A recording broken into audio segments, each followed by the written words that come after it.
सोलापूर पूर्व विभाग सार्वजनिक वाचनालय आणि हृदयस्पर्श बहुउद्देशीय समाजसेवी संस्था यांच्या संयुक्त विद्यमाने आयोजित मराठीतून शिका तेलुगू लिहायला आणि वाचायला या उपक्रमाचा सांगता व प्रमाणपत्र वितरण सोहळा उत्साहात पार पडला।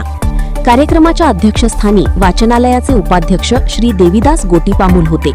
प्रमुख पाहुणे म्हणून डॉक्टर माणिक अंबाजी गुर्रम तर विशेष अतिथी म्हणून आधुनिक सारथीचे संपादक श्री श्रीनिवास बुरा, संचालक श्री अशोक इंदापुरे आणि श्री अरविंद चिमणी उपस्थित होते। डॉक्टर गुर्रम यांनी बहुभाषिक सोलापुरात अशा उपक्रमांमुळे सामाजिक संवाद अधिक मजबूत होत असल्याचे सांगितले, तर श्री बुरा यांनी 2 भाषांचे ज्ञान प्रगतीसाठी आवश्यक असल्याचे नमूद केले।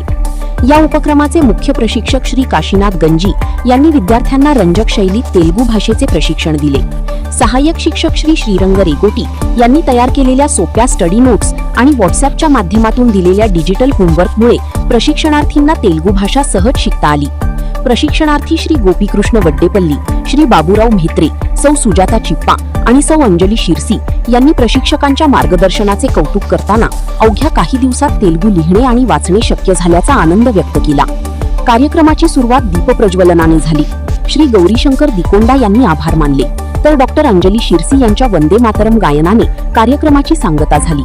कार्यक्रमाच्या यशासाठी हृदयस्पर्श संस्थेच्या अध्यक्षा सौ नर्मदा गंजी, श्रीनिवास वंगारी, उमेश नक्का, सिद्धलिंगेश्वर विजापुरे, हरिदास पेंटा, सौ रमा इप्पनपल्ली तसेच पूर्व विभाग सार्वजनिक वाचनालयाच्या कार्यकारी मंडळाने विशेष परिश्रम घेतले।